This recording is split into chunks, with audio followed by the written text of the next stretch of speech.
Dartmoor Prison, isolated from the outside world by walls of granite.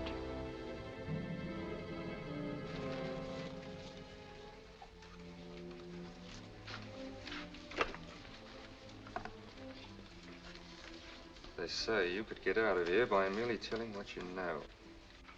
You may or may not be another Scotland Yard bloke, but I'll give you the same answer I gave the others. I still have 2 years, 8 months, and 6 days left in which to make musical boxes. That'll be sold at auction for the benefit of this delightful sanctuary. And I intend to serve them.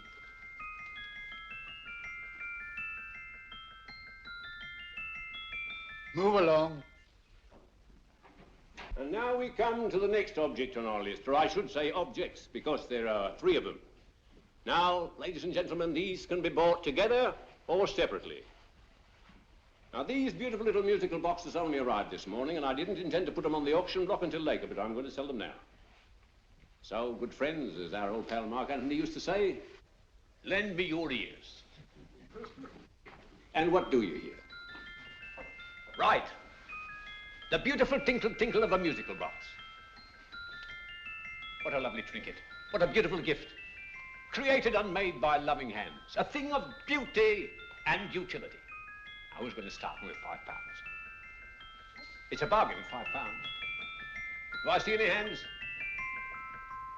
If there's a connoisseur in the house, will go £3 for it. £2. £1. 10 shillings. Thank you, sir. Ladies and gentlemen, 10 shillings is offered for a musical box you couldn't buy anywhere in London for less than £5. It'd be stealing to let it go for 10 shillings. Like taking milk from a baby. All right, we're selling for 10 shillings. 10 shillings, 10 shillings is offered, 10 shillings is offered, 10 shillings is offered. And anybody give him £1? Want to give him £1? Oh, won't someone give me £1? A pound, £1 is offered, £1 is offered, ladies and gentlemen, £1 is offered. It's against you, sir. Will you go to £2? We go to £2, sir. £2. £2 is offered. £2 is offered. Going once, twice, third and the last call. Sold to the gentleman for £2. Sorry, my dear. Now, ladies and gentlemen, comes the opportunity to purchase an exact duplicate of the beautiful little musical box just bought by this gentleman for the ridiculous low price of £2. Oh, it's exactly the same. Exactly the same. Made with the same hands. You hear that? Isn't that lovely? That tinkle, tinkle, tinkle, tinkle. Sounds like Bow Bells to me, you know, with little angels pulling on the ropes, eh? Who'll give me £2 for it? Who's starting with £2? Will anybody start with £2? Oh, come, ladies and gentlemen. You know, from your enthusiasm, we might all be in Scotland instead of London. Please buy it for me, Daddy. £2, certainly not. We all might be in Scotland. Besides, I don't like his manner. £1, 10 shillings. £1. £1 is ours. £1, £1 is offered. £1 is offered, going £1. Any advance? Going once, going twice, the third and the last call. Sold to the lady for £1. Smart bidding, my dear. Thank you. We come to the third and last of these beautiful little musical boxes. Exactly the same. Tinkle, tinkle. Isn't that lovely? Ladies and gentlemen, I don't bring you here to gull you and swindle you. This is the exact replica of those 2 I just sold before.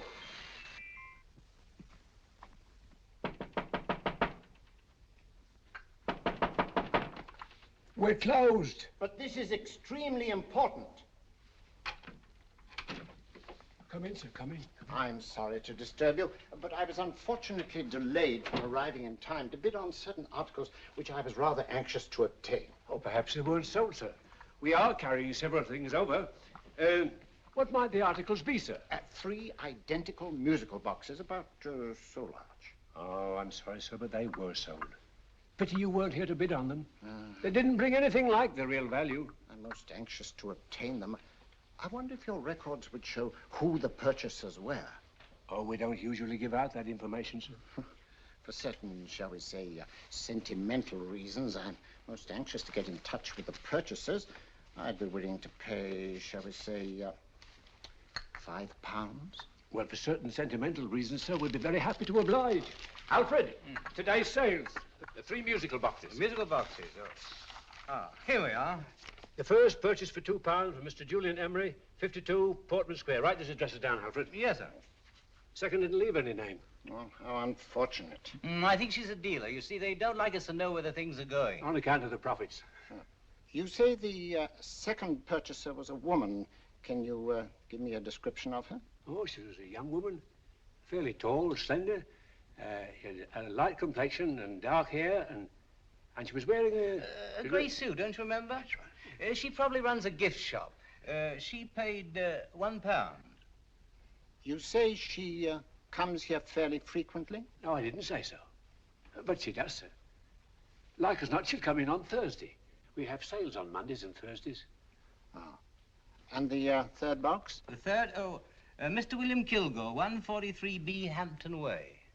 For 10 shillings. Quite a drop from £2. Mr. Kilgore was a Scotchman. Oh. Well, thank you. You've been most helpful. Oh, thank you, sir. And any time you're passing, drop in. We always have lovely things for sale. Our card, sir? Thank you. I'll be back Thursday.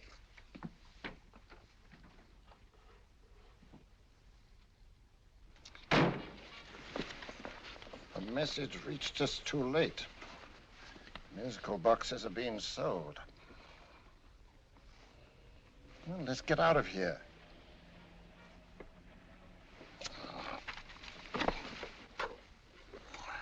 Someday you'll go too far. Reaching for a star, you fool. Yet a fool may touch a star, Colonel Cavanaugh, if he but reach high enough. But not possess it as you would.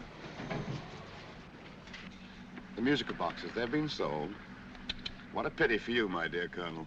Is it my fault that the message reached us only an hour ago? Is it my fault that they were sold? You can't hold me responsible for that. Hope for your sake you're right.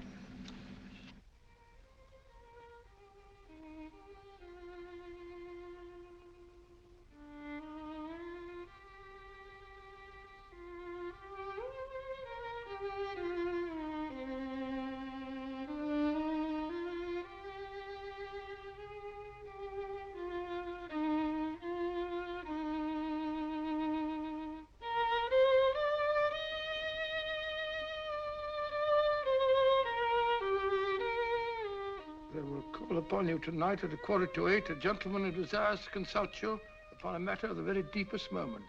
Do you remember that letter, Holmes? It was written over 2 years ago. An interesting case, devilishly interesting. Irene Adler. What a striking-looking woman from the brief glance I had of her. Seems only yesterday. What charm. What poise, and what a mind. Sharp enough and brilliant enough to outwit the great Sherlock Holmes himself. I take it the new issue of the Strand magazine is out, containing another of your slightly lurid tales. It is indeed. And what do you call this one? I call it A Scandal in Bohemia. Not a bad title, eh?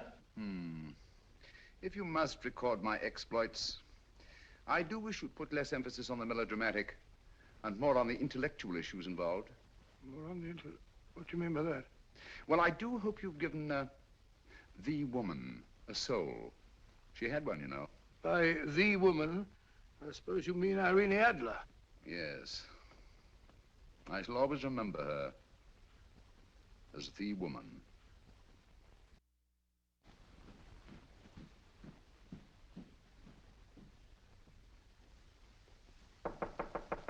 Come in. I think. That's him, old boy. How are you? How are you, old boy? I haven't seen you for years. I want you to meet my old friend Sherlock Holmes. Holmes, this is Stinky. In other words, Julian Emery. How do you do, Mr. Emery? Watson has often spoken of you. Oh, has he? Yes, we were at school together. Yes, more years ago than I care to remember, but you didn't come in here just to remind me of that. No, I just happened to be in the neighborhood and saw your lights burning, so I took the liberty of looking you up. Still writing your mystery stuff? Yes, there's a new one out this week. Good, I never miss them. Oh, good, thanks. I say that bandage makes you look very interesting. Still poking your nose into other people's business as usual? Who hit you? I haven't the foggiest notion. Somebody knocked me on the head in my own living room and then proceeded to commit the most idiotic burglary you ever heard of. Fellow must have been balmy as a coot. Balmy? Why? Come sit down, old boy. Yeah. You like a cup of tea? Huh? Oh, all right. I'll go and tell Mrs. Hudson about it. Yeah. Why do you say the robbery was idiotic, Mr. Emery? Oh, simply from the fact that with about £5,000 worth of musical boxes in my living room, the thief, who I caught in the act, made off with one that isn't even worth £5. I gather you're a collector of musical boxes. Yes, I am indeed. Some of them are very beautiful, but not the one that was stolen. The thief evidently grabbed the first thing that came to his hand when he heard me coming into the room.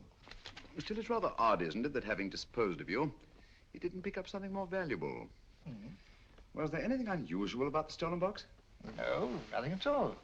No, I picked it up in the south of France, several years ago. You say you have many valuable music boxes, and yet the thief made off with one that isn't worth £5. Sounds like rather an intriguing little problem. Yes, well, I take it that he was just an ordinary petty thief and didn't know the value. That is a possible explanation, and yet I venture to say that the average petty thief has a more extensive knowledge of the value of objets d'art than the average collector. Well, anyway, that's Scotland Yard's theory. They didn't get very excited about it. That's consistent anyway. I wonder if I might see your collection, Mr. Emery. Oh, of course you could, yes. Nothing a collector likes more than showing off his trophies. When will it suit you? No time like the present. Good. My place is just round in Portman Square. Shall we? Yes, right. Hello? Where are you going? Stinky hasn't had his tea yet. Oh, I'm sorry. We're going round to my place, where I'm going to give you something better than tea. Now, this one was made for Louis XV, and is one of the very few still in existence from that period. And a particularly fine specimen at that. Charming, isn't it? Quite. It all sounded to me like a lot of mice running about on a tin roof. I'm afraid you have no ear for music, Watson. Give me a good old band playing a rousing march. You'll have all your silly little tweets.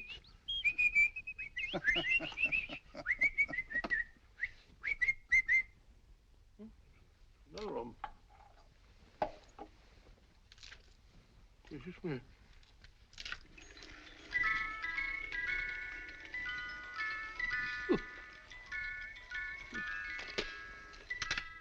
Stupid thing. Singing rabbit. What would you say offhand is the value of a box like that, Mr. Emery? Well, it's hard to say offhand, but I think we'll bring about £500 or £600 today. It's the gem of my collection. Yet a thief who steals an oddity like a musical box passes up one worth £500 for one of almost no value at all. Odd. Very odd. What was the stolen box like, Mr. Emery? Oh, just a plain wooden box about so big. As a matter of fact, I have one over here almost exactly like it.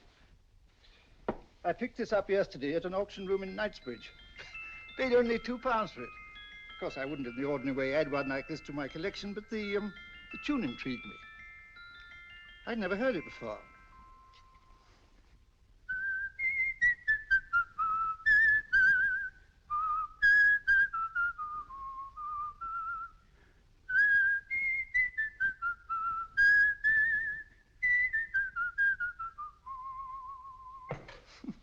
You have a remarkable ear for music, Holmes. Rather an unusual melody. Sit down, will you? Thanks.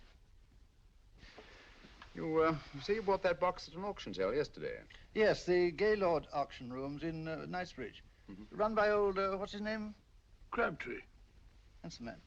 At what time was the robbery committed? Oh, about 3 o'clock this morning. You know, Mr. Emery, that box and the robbery might well be cause and effect, especially since you say that the stolen box outwardly resembles this one a great deal.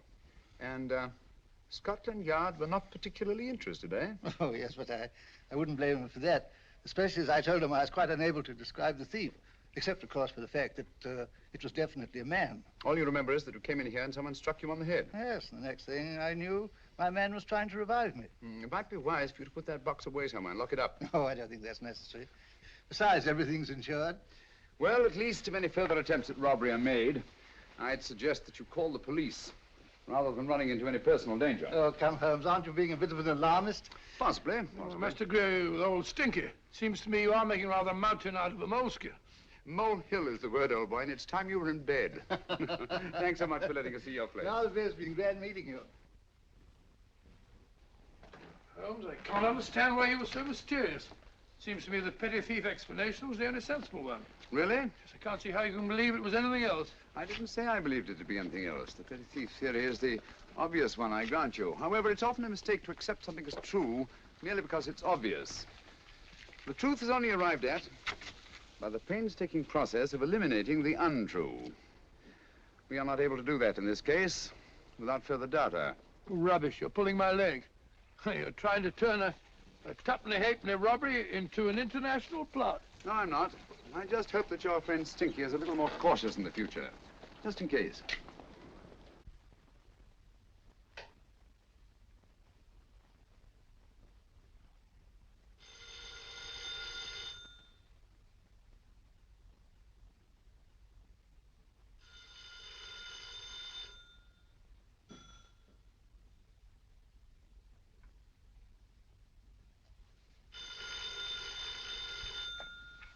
Hello?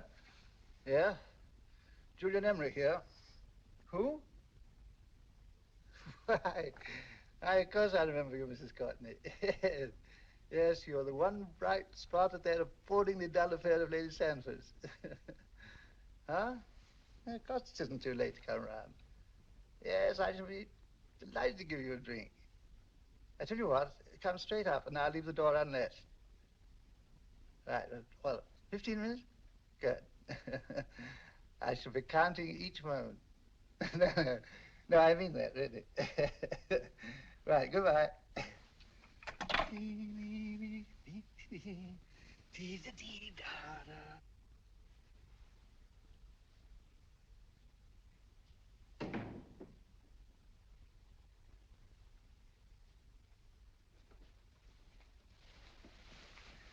Boo!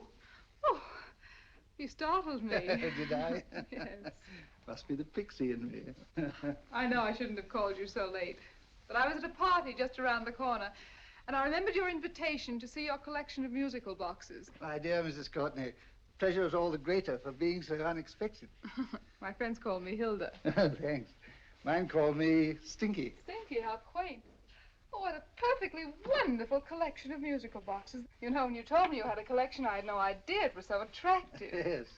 They appeal to the ear as well as to the eye. Oh, what a plain little one. Why, it looks just like a country cousin amid all this grandeur. No. You mustn't underestimate the country cousin. Only last night a burglar broke in here, and with all these to choose from, went off with one very much like it. Really? Yes, I don't mind the loss of the box so much, but I do resent this crack on the skull. But it makes you look so interesting. Oh, do you think so? Uh-huh. It's funny, that's what old Fatso said. Fatso? I mean, Dr. Watson. He was here this evening with a friend, a Mr. Holmes. He's interested in my collection, too. Sherlock Holmes? Yes. Do you know him? I've heard of him. Yes, he seems to think I'm in some sort of danger. What a haunting tune. It takes me right back to my childhood. Really? Do you know, it's odd that you should be interested in that particular musical box. Odd? Why? Because Mr. Holmes is also interested in it. He may have been more interested in the tune than in the box. My dear, yes, that's right. I remember now. He whistled it note for note, having heard it only once. Really? He must be a remarkable man. Bit of an alarmist, if you ask me. Don't you believe in warnings? Of course not. Who'd want a box like that? I would. You're not serious. Oh, but I am. Well, you put me in a very awkward position. I'm a collector, you know. And the collector buys but never sells. But if the price were high enough... The price has nothing to do with it. It's the principle of the thing. Yes, well, we haven't had our drink. No, thanks. I must be getting along. Must you really? I'm afraid so. You're not walking out on me, are you? My reputation. Stinky. I say, you know, you are an attractive woman. Thanks.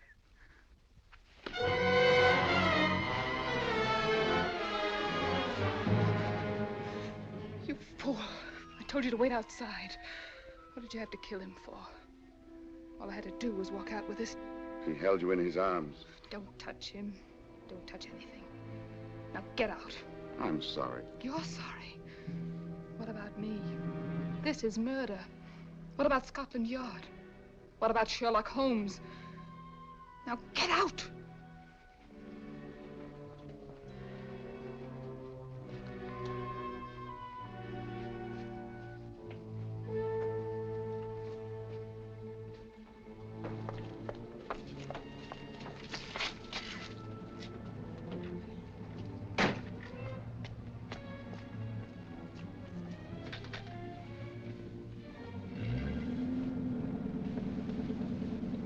Did you get it? Good. Did you have any trouble with him? Just a matter of murder. Ah, Mr. Holmes. Hopkins? Thanks for coming so promptly. Inspector Lestrade suggested that I call through to you. Mr. Emery was the client of Mr. Holmes, Inspector. Indeed. You didn't mention that when I telephoned you, Mr. Holmes. Well, not exactly a client, Inspector. Sergeant Thompson? He was killed between the hours of 11 and 2 o'clock this morning, Mr. Holmes. Must have been someone he knew, someone of whom he had no suspicion. Poor old Stinky. It's all my fault. I should have prevented this. Well, it's no time to start talking about that now, Doctor. Apparently it's gone. That's the second attempt on the musical box that Emery bought at the auction sale. And this time it was successful. But that box was only worth £2. It was worth a man's life, Watson. I think we'd better pay a visit to Gaylord's auction room and that fellow Crabtree. Inspector, may I suggest that you make a complete search of this flat for a small, plain, musical box about that size? Thank you. Come on, Watson. You say the first box went to Mr. Julian Emery. The second to Mr. Kilgore, 143B Hampton Way. And the third to the unidentified young lady who presumably has a shop and lives near Golders Green. That's right, Mr. Holmes. Isn't it rather strange, Mr. Crabtree, that you should have had 3 identical musical boxes all playing the same tune? Where'd they come from? Dartmoor Prison. Dartmoor? Yeah, we get a regular shipment from there every month. The inmates manufacture them. Well, they make all kinds of things, you know, pipe racks, waste paper baskets, musical boxes. Did you happen to notice if anyone showed any particular interest during the auction in the purchasers of these 3 boxes? Oh, come now, Mr. Crabtree. This is very literally a matter of life and death.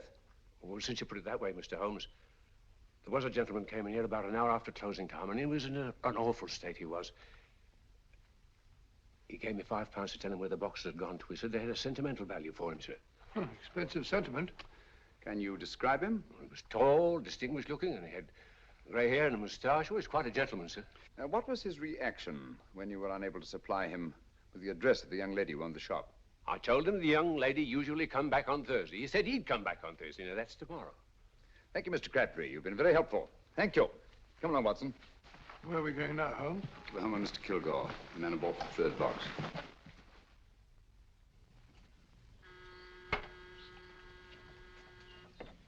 But hang it all, Holmes, how do you know those other 2 musical boxes are of any importance? I don't, but I certainly have no intention of waiting until the owners are murdered to find out. No one at home. I hope that's the explanation. I'll have a look through this window.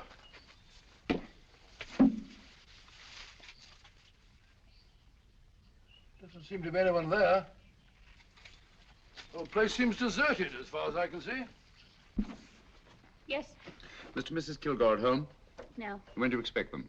Oh, in an hour or so. There's no use you're hanging about. They don't buy nothing from peddlers. Peddlers? My good woman, this is Mr. Sherlock Holmes. Sherlock Holmes? Oh, go on. Do you mind if we come in and wait? My business is rather urgent. Well, I've got to go out and do my shopping. And I don't know if Mrs. Kilgore'd like any strangers nosing about. Quite all right, I assure you. Well, I've got to be off. You 2 wait in the parlor. And no smoking either. Mrs. Kilgore says it smells up the house. Funny old girl, Holmes.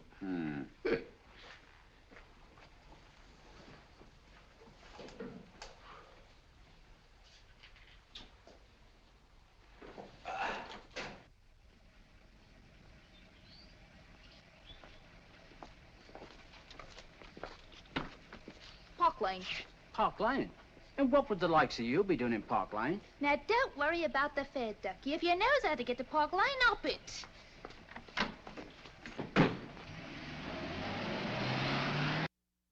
You know, Holmes, I've been thinking. There must have been something hidden in that box of old Stinky's. Stolen jewelry, possibly. What's up, Holmes? Listen. What's just the steam in the water pipes?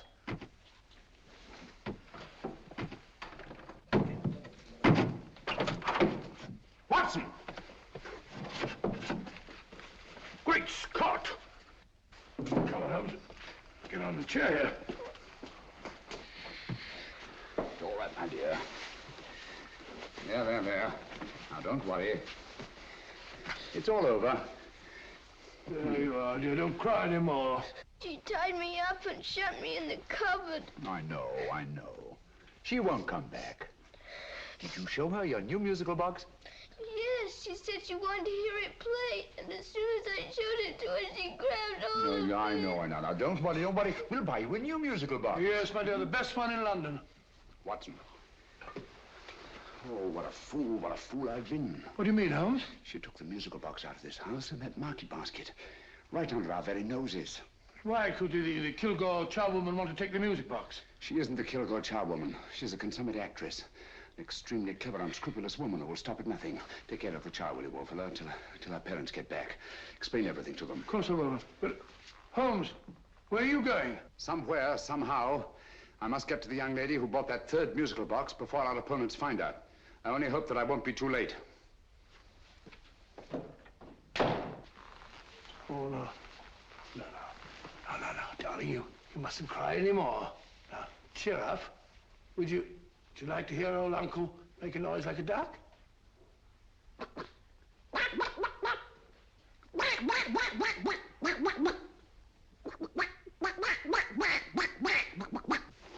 Oh, sorry.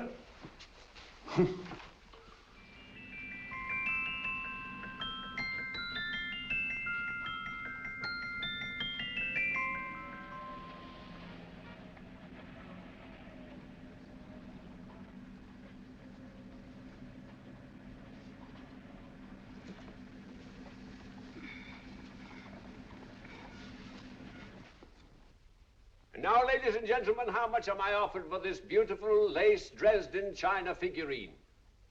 A lady of the French court. Now, this is the genuine article. What a beautiful ornament for your mantelpiece. Or you could use it as a centerpiece on the dining room table. Now, will somebody start me for £10? Will somebody start me for £10? £8? £7? All right, £5 is offered, £5 is offered, £5 is offered, £5.10, £5.15, £5.15. £6 is offered, £6, going once, going twice. The third and the last call. Have you all done? Sold to the lady from Twickenham for £6. Next, we have a real museum piece, ladies and gentlemen. A fine 19th century doll. The costume an exact replica of the holiday clothes worn by the Hungarian peasant women. Now, ladies and gentlemen, an article like this will cost you from £15 to £20 in a West End shop. I'm not going to ask you for anything like that. Who'll give me £2 for it? £2. Anybody offer me £2? £2 for the Hungarian? £2? £1. What? Anybody give me £1? Anybody offer me £1 for the doll? £1 is offered, ladies and gentlemen. £1 is offered.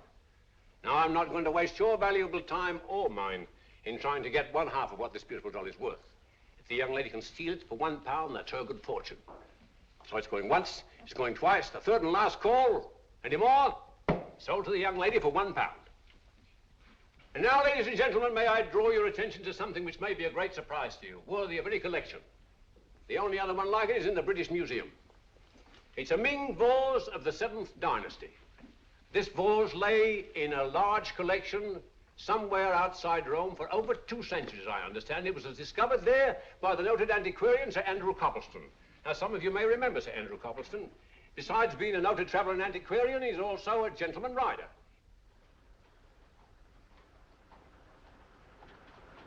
The girl with the parcel in her hands, that's her. Are you sure that's the girl? Well, she fits perfectly the auctioneer's description. Follow her, Hamid.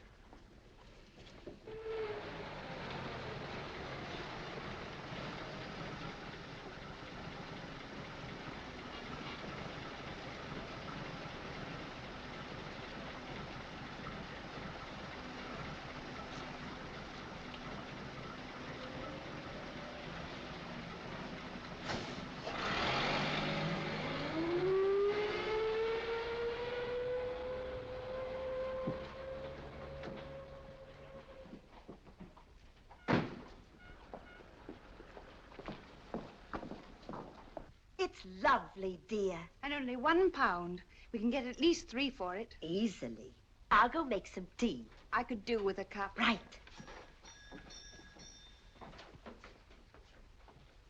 Good afternoon. Good afternoon. I'm looking for a birthday gift for a 7-year-old girl. What would you suggest? We have some lovely dolls. Now, this Hungarian I think peasant- she has enough dolls already. Books are always welcome. Well, I'm looking for something a little different. Well, that's rather cute. What is it? Well, that's a musical box. Children always love them. And this is an exceptionally nice one. It plays many tunes.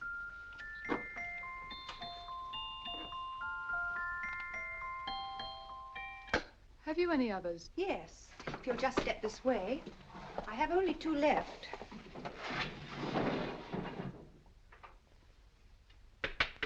How nice.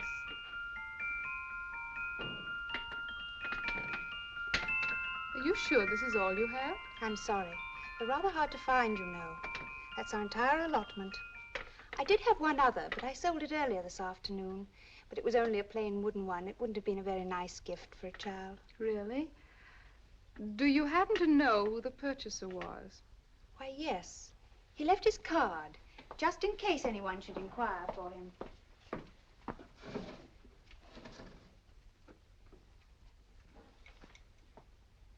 How interesting. I'm sorry, but I'm afraid I'll have to look a bit further. Thank you anyway. Good afternoon. Thank you.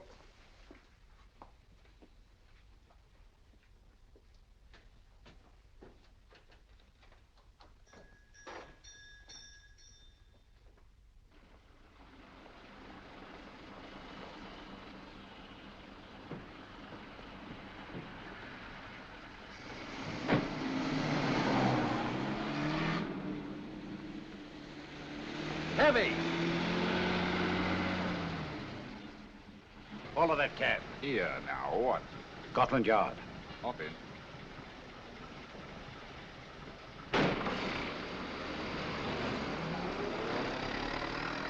Sherlock Holmes. I might have known. We thought we were the hunters, instead of which we're the hunted. We've been fools. We played right into his hands. Of course. He's had us followed. Don't look. The man in front of the toy shop.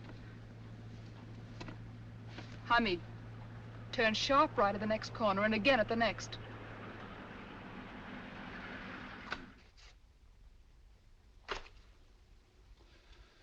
No photograph of her, Commissioner, as I expected.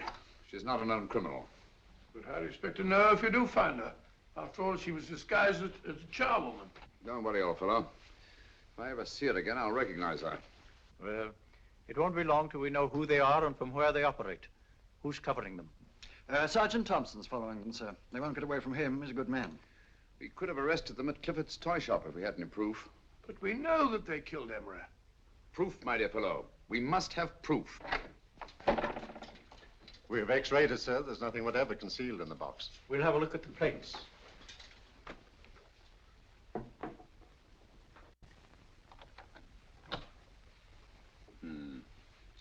There must be some clue. And it's probably so obvious that we've all overlooked it. Seems to me we're up against a bunch of lunatics. Not lunatics, my dear fellow. Extremely astute, cold-blooded murderers. What can these little musical boxes have in them that's so important? Don't forget, they were made in Dartmoor prison. You can smuggle stuff into prison, but not out. Do you want us to break the box apart, sir, to see if there's anything the X-ray hasn't caught? No, not yet. Do you mind if I take it? Certainly. Thanks.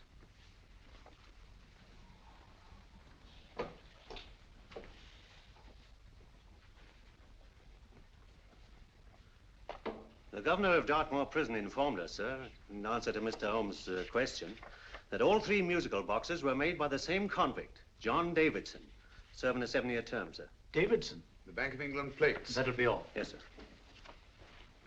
Now we're getting somewhere. Wait a minute. How did you know about the plates, Mr. Holmes? I'm a student of crime, Inspector. I make it my business to know about such things. And when the name of Davidson was mentioned... Well, who is this fellow Davidson? As long as Mr. Holmes seems to know all about it already, I suppose there's no harm in telling you.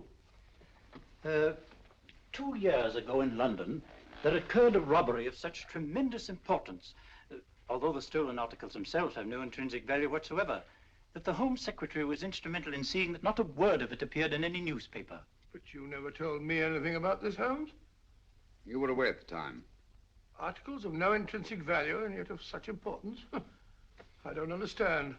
Davidson was apprehended within 15 minutes of committing the theft. But by that time, he'd hidden the articles in question and they've yet to be found. Before going further, Dr. Watson, I must inform you that this matter's not to be mentioned outside of this room. Of course not. Do I look like a man who'd gossip? Let's not go into that now, old fellow, shall we? Davidson had been employed for years in a position of extreme trust by the engravings department of the Bank of England. The articles he stole were nothing less than a complete duplicate set of plates for printing £5 notes. What? The Bank of England's own plates? Precisely. And with those plates, a gang of crooks could flood England with £5 notes, not forged in the usual sense of the word, but notes undetectable from genuine Bank of England notes in any way whatsoever. Good heavens. Any whisper at all might have resulted in enormous damage in shaking public confidence in the Treasury. We tried everything after we arrested Davidson. Offered him a shorter sentence if he'd tell us where he'd hidden the plates. Why, we even put in Scotland Yard men with him as cellmates, but no results. Obviously, Davidson is a man of strong character and infinite patience. Yet suddenly he feels impelled to smuggle out the secret of the hiding place of the plates to his confederates. Why? I don't understand, Mr. Holmes. Well, for example, has the Bank of England made any plans to radically change the design of the £5 note so that in, say, 7 years from now, notes made from the stolen plates would be worthless? Confidentially, Mr. Holmes, such a move was discussed. But replacing all the £5 notes in circulation would be such a Herculean task that nothing's been done about it as yet. I see. Of course, there is another possible explanation. Davidson didn't have much time to find a hiding place before he was captured. He may be afraid that the plates will be accidentally discovered before he's released. Hence his anxiety to communicate their whereabouts to his confederates as soon as possible. I believe you've hit it, Mr. Holmes. I'm sure that the message is contained in this musical box. Or rather, in all 3 musical boxes, since possession of all 3 seems to be essential. Our opponents have 2/3 of the puzzle, we have 1/3. Well, what are you going to do, Holmes? Try to deduce the message from the 1/3 that we have.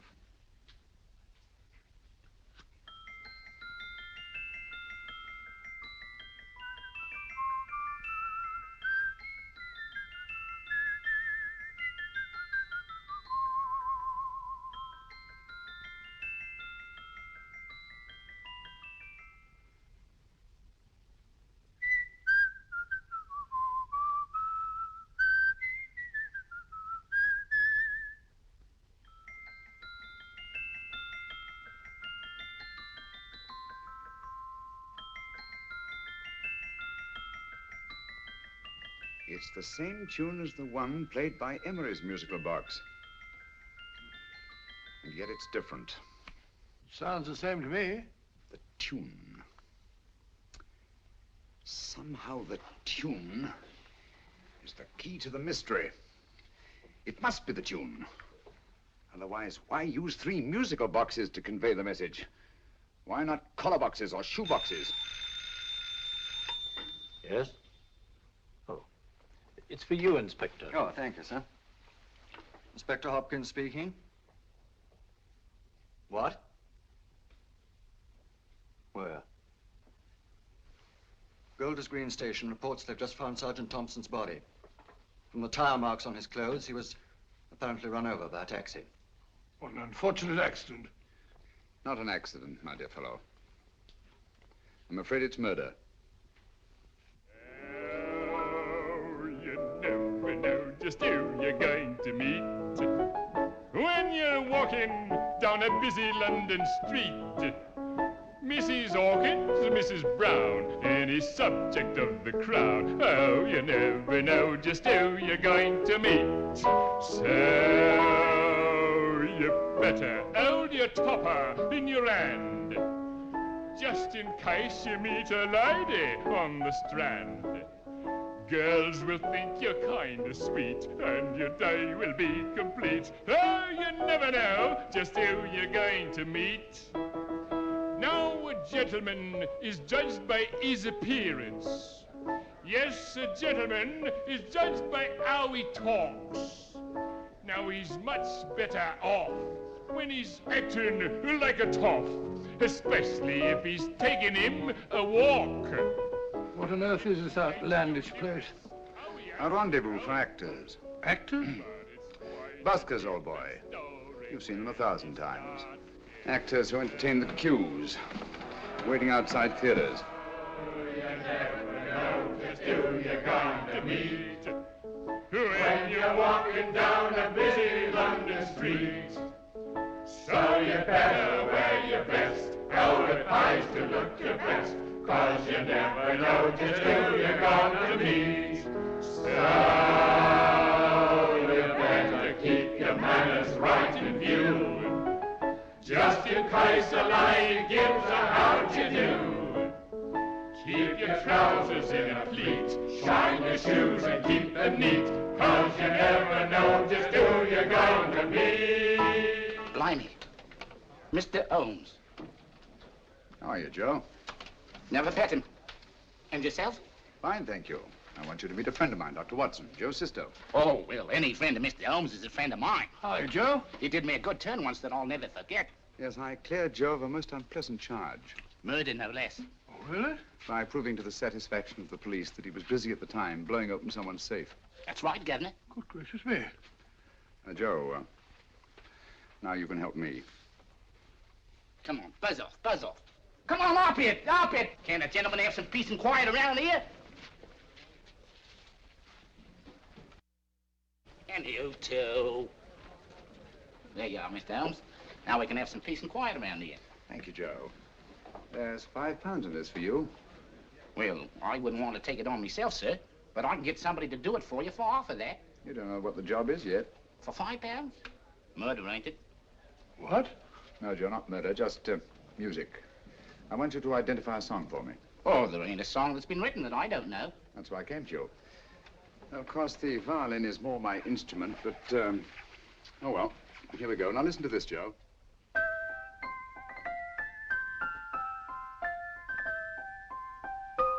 Wait a minute. You're playing that wrong. That should be E natural, not E flat. You know the song? Oh, yes. It's an old Australian song called, The Swag Man. But you're playing it all wrong. That's what I hoped you'd say. Now, listen again, Joe.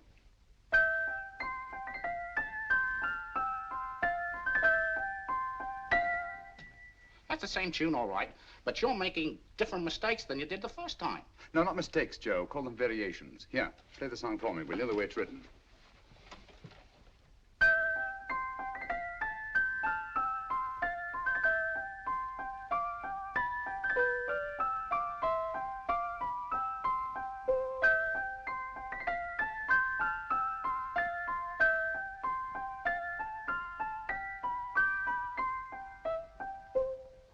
There you are.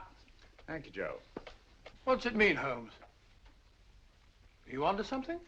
Perhaps. I don't know yet. It's probably a code of some sort. Joe, could you write the song down for me, the way it was originally written? Oh, sure, Mr. Holmes, but it'll take a few minutes. Mm-hmm. Here, Mabel. Pale ale.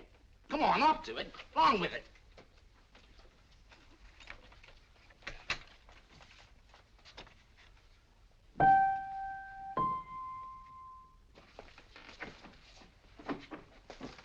Well, obviously it isn't the lyrics. No combination of those words made any sense at all. The variations in the way Emery's musical box played the tune are different from the variations in the one we have. You sure? Quite. You see, I took the trouble to memorize the tune as played by Emery's box that night we were with him in his flat. Holmes, you amaze me. Elementary, my dear fellow. One of the first principles in solving crime is never to disregard anything, no matter how trivial. But why were 3 boxes? Why not 1? Because the message was obviously too long to be conveyed by any one variation. Then there's the 3rd box, the one that woman took from the Kilgores. That contains yet another set of variations. Yes, well, it's all beyond me. Well, all we have to do now is to find the secret of the variations. Not a very easy problem to solve, my dear fellow.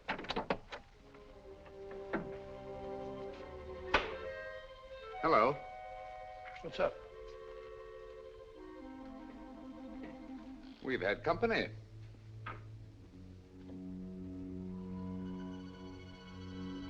I say, this is outrageous.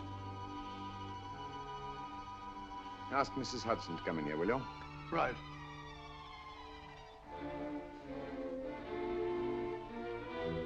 Hudson? Yes? Oh, there you are. Will you come up here at once, please? Oh, coming, sir.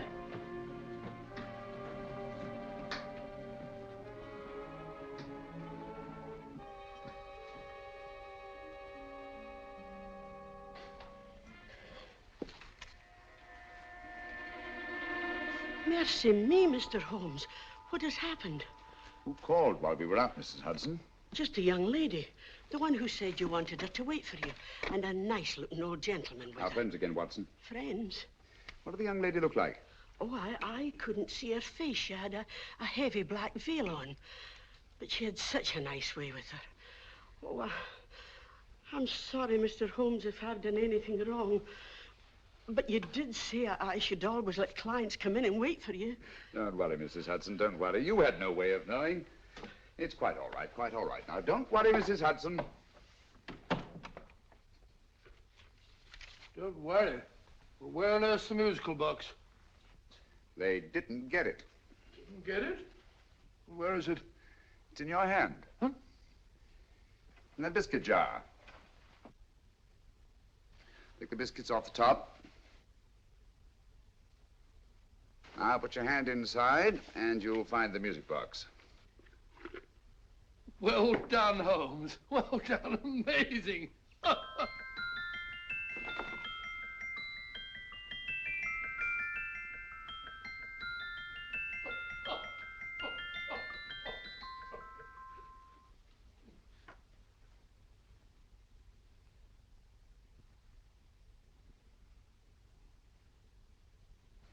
Phew. Nice fresh smell. Like a pub after closing time.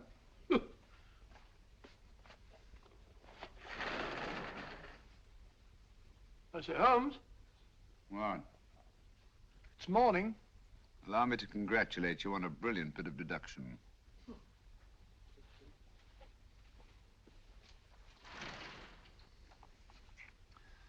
It's not a transposition, not a polygraph transposition, not a trigraph, nor any known form of decoding. How about the Morse code? Have you tried that? Yes, at about 3 o'clock this morning. I'm sorry, old man. I was only trying to help.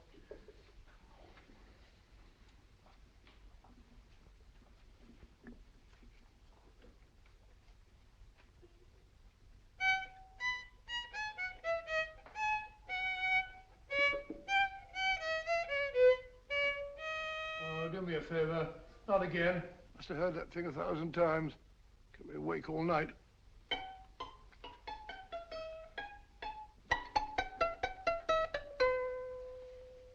Not a very distinguished composition, I grant you. You know perfectly well I don't know one tune from the other. When I was a kid, my people tried to have me taught the piano. I've always felt sorry for that old teacher of mine. The poor old girl finally reached the point of numbering the keys for me. 1, 2, 3, 4. Even then, I never progressed beyond it. Numbering the keys, Watson. The 19th key of the keyboard is the 19th letter of the alphabet. S. Here. Write this down when I give it to you, old fellow, will you? The first altered note. Write S first. Now, the 8th key is H. The 5th key, E. The 12th key, L. The 6th key, F. S-H-E-L-F. Shelf. Your piano lessons were not in vain, old fellow. You've solved it. Thank you. Thanks, old bean. Hold it. We now have 2/3 of the message. Behind books, third shelf, secretary, Dr. S. Presumably, these are the first and second portions of the message. And this gang has the first and third parts of it. Precisely. Then it's a stalemate? Yes, Commissioner, but we can't leave it like that. There's no doubt in my mind that they'll try to secure our third of the message that's missing. Well, I assume you've taken every precaution to guard the Clifford music box. Oh, yes, it's carefully hidden at Baker Street with Dr. Watson on guard. However, I'm reasonably certain that, difficult as it may be, we can find the plates even without the missing part of the message. Behind books, third shelf, secretary, Dr. S. Well, outside of the fact that Davidson hid the Bank of England plate somewhere in London, Mr. Holmes, I don't see that we've progressed at all. Allow me to point out to you, sir, the key words Dr. S. It looks as if the plates were hidden in the house of a doctor. Whether S stands for his first or last initial remains to be determined by a process of elimination. Well, there must be 10,000 doctors in London with S for a first or last initial. Precisely. And every one of them will have to be questioned in person. That's why I say this is a task for Scotland Yard. It's a task, all right. But Scotland Yard has searched worse haystacks and found the needle. Well, for the time being, I'll leave the matter in your hands, gentlemen. We'll call you if and when we get a lead on our mysterious Dr. S. Thank you. In the meantime, I intend to follow up a little clue concerning a cigarette.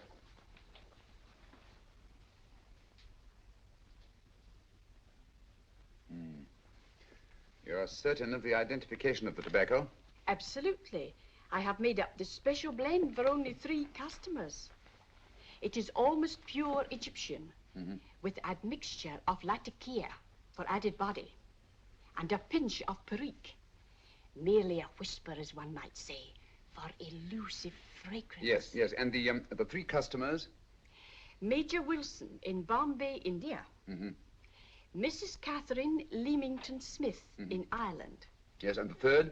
Mrs. Hilda Courtney of Park Mansions, Bryanston Square. Thank you. Thank you very much. You've been most helpful. It is a pleasure to have been of service, Mr. Holmes.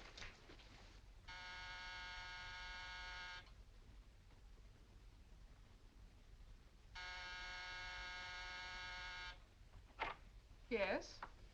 Mrs. Courtney? Yes. My name is Sherlock Holmes. Oh, do come in. Thank you. I've heard of you, of course, Mr. Holmes. I believe we have a mutual friend in Sir Edward Brookdale. He's spoken to me of you quite often. Indeed. And to what good fortune am I indebted for this visit? I think you know Mrs. Courtney. Well, I did get a summons for speeding last week. But outside of that, I don't think I'm of any interest to the police. Oh, come now, Mrs. Courtney. You seem to forget that you and I have met before. I'm sorry. I'm sure I would have remembered meeting the great Sherlock Holmes. Please sit down. Thank you. You say we met before. Yes. At the home of Mr. and Mrs. Kilgore, 143B Hampton Road. Kilgore? I don't think I know anyone of that name. Well, I didn't say you knew them. As a matter of fact, you called on them when they were out. I don't understand, Mr. Holmes. Really? And you were dressed rather differently. Indeed. Cigarette? Thank you.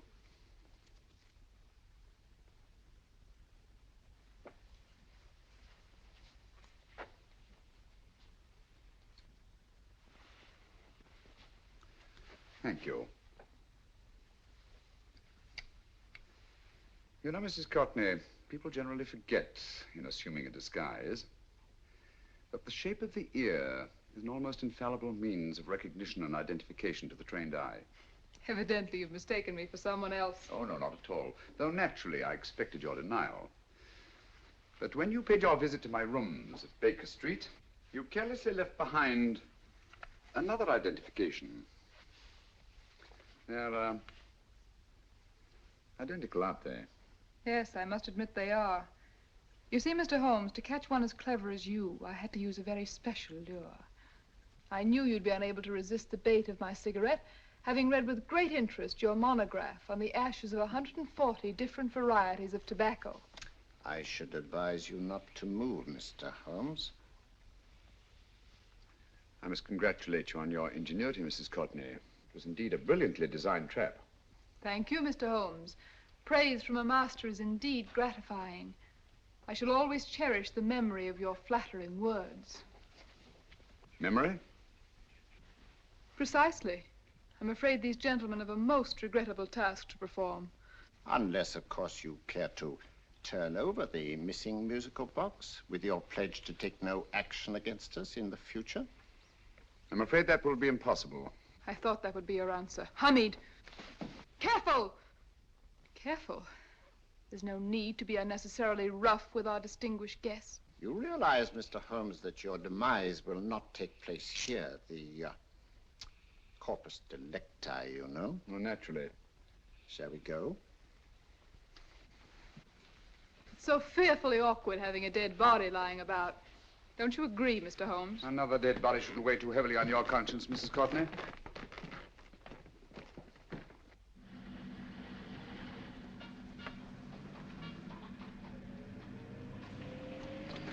You mind if I have a cigarette? Don't see why not.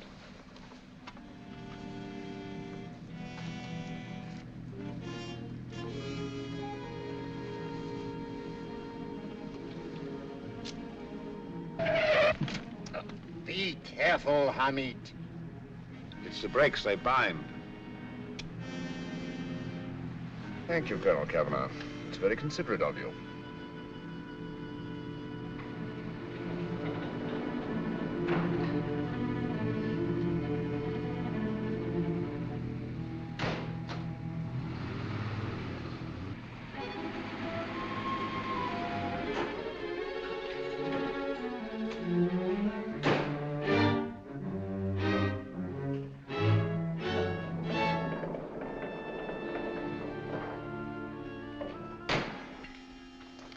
You'll be happy to know, Mr. Holmes, that your death will be a painless one. Hamid, attach this to the motor of the taxi. That little attachment, my dear Mr. Holmes, contains the deadly fluid known as monosulfide. The Germans use it with gratifying results in removing their undesirables.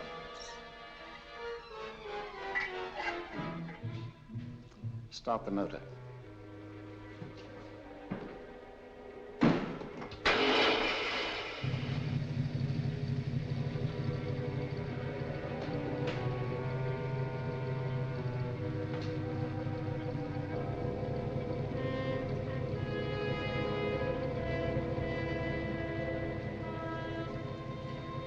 Tape his mouth.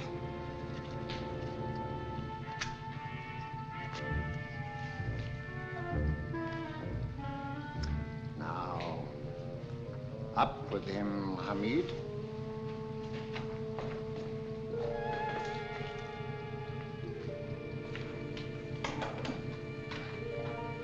You find yourself like Muhammad's coffin, Mr. Holmes, suspended between heaven and earth.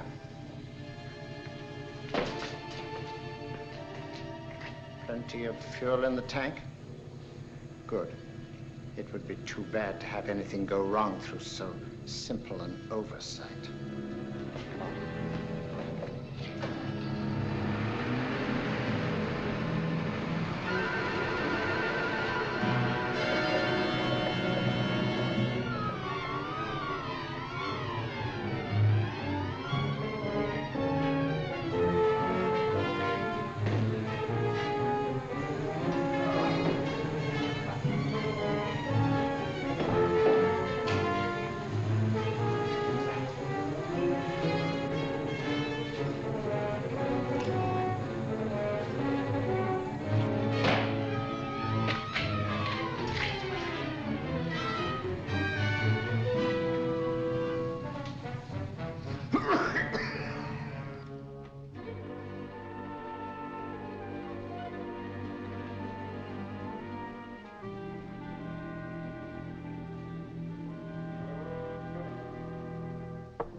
Good afternoon. Mr. Sherlock Holmes? No, I'm Dr. Watson.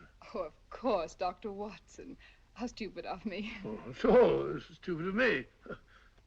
Won't you come in? Well, I really came to see Mr. Holmes. Oh, I'm afraid he's out. I don't know when he'll be back. Perhaps there's something I can do. Won't you sit down? Thank you. You know, Sherlock Holmes and I have been engaged on a great many cases. Oh, really? Yes, indeed. As a matter of fact, this very moment, we're involved in one of the most baffling... Oh, well, won't you tell me your trouble? I may be able to help you.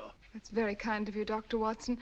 Perhaps if I wouldn't be imposing too much. Imposing? Oh, there's no imposition. No imposition at all. A pleasure, I assure you. Now, tell me all about it, Miss Williams. Mrs. Williams.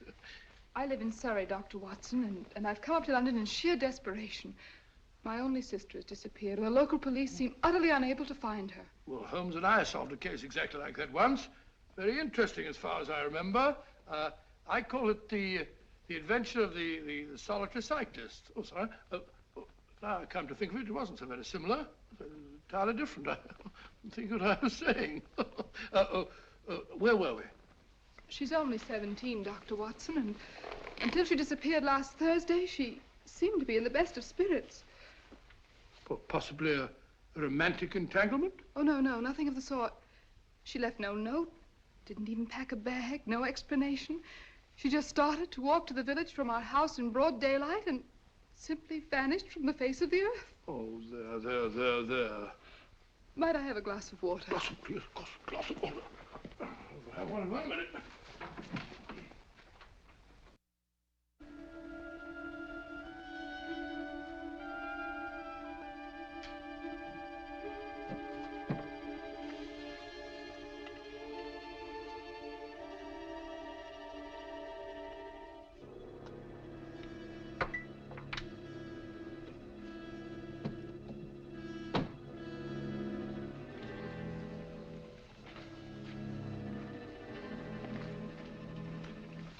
There you are, my dear.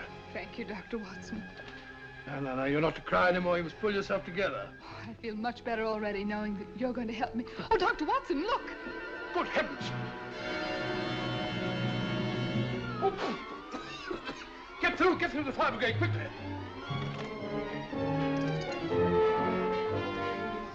Haven't you a fire extinguisher? By Jove, we have in the kitchen.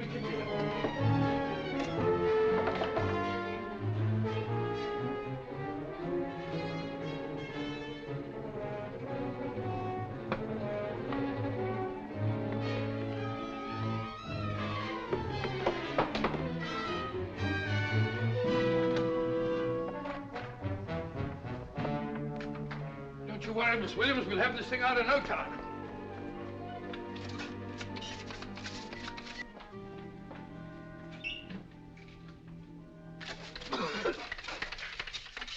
That's got it. Get some air. Well, you see, there was no need for the fire brigade after all. I hope you weren't too frightened, Miss Williams. Oh, gone. That's the trouble with women. They always lose their heads in an emergency. Well...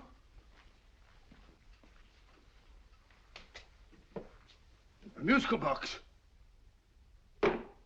Great Scott! Miss Williams!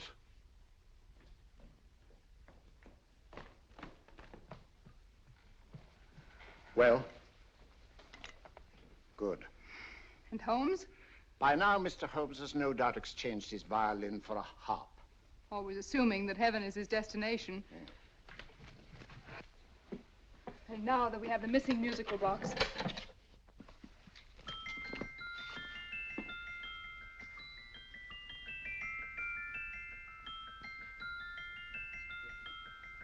Nineteenth note. 19th letter. Yes. He hasn't been there, you say? Holmes, where on earth have you been? I've been trying to get you at the club, at Scotland Yard, all over London. You were looking for me in the wrong places. Holmes, terrible things happened. I've been duped. That woman, she made a complete fool of me. Well, what do you mean? Well, she came here, let off a smoke bomb. I thought the whole place was on fire, and my first thought was to save the musical box. No need to say any more. She has the box.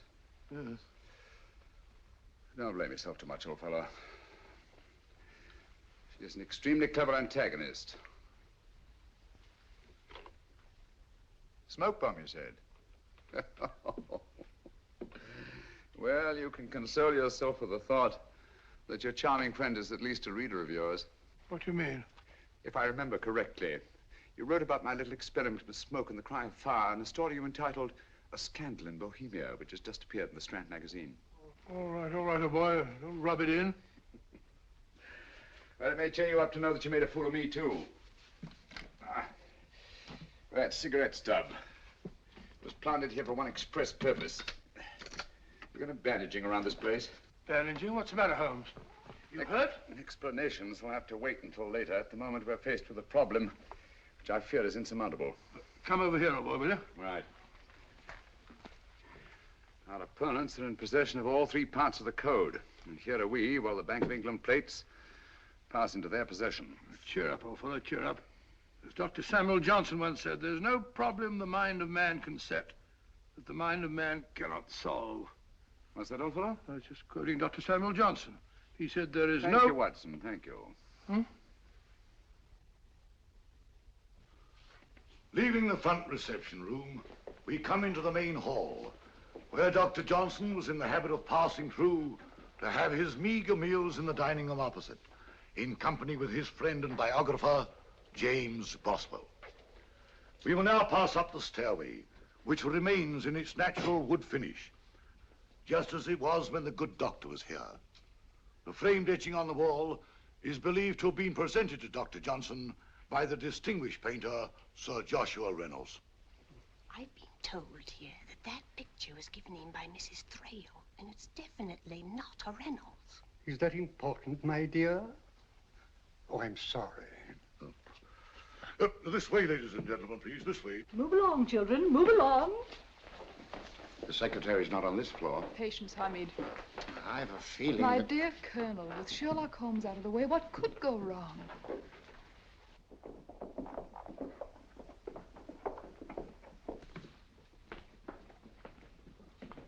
And here we have the Garrett Library, in which Dr. Johnson wrote his famous dictionary, and in which you will see also many of the great man's books and other items of interest.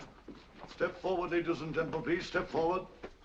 Standing in the corner is the secretary, which contains many of the original works by the literary genius.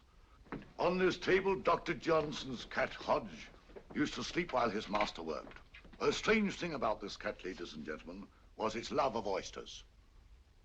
They do say that the dear doctor often went hungry to find the cat that delicacy. What a pity.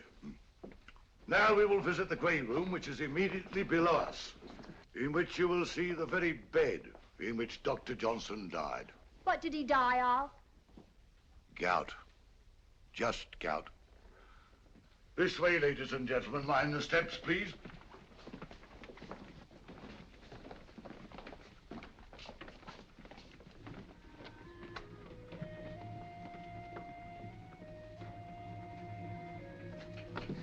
Your keys.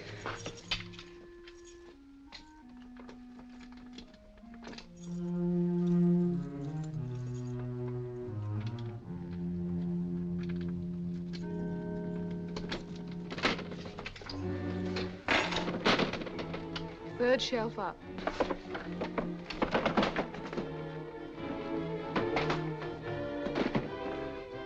The knife.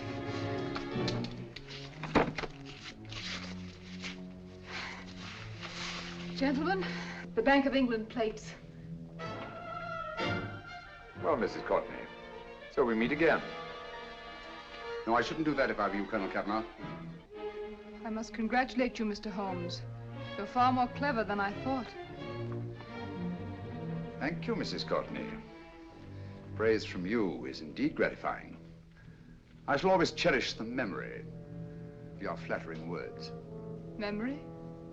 Oh, thank you. And now I have a most regrettable task to perform.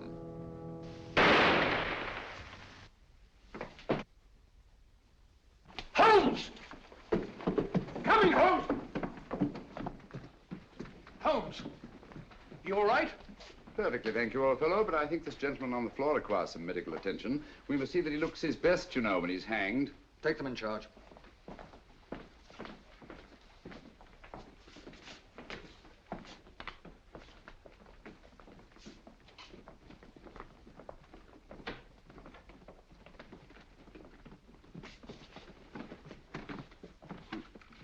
A brilliant antagonist. It's a pity her talents were so misdirected. Will you see that these plates are returned to the Bank of England, Inspector? I still don't understand how you solved it, Mr. Holmes. It's entirely due to Dr. Watson. He gave me the clue when he mentioned Dr. Samuel Johnson. Well, congratulations, Doctor. Oh, thank you, Inspector. I don't think I'd have done it entirely without Mr. Holmes's help, you know.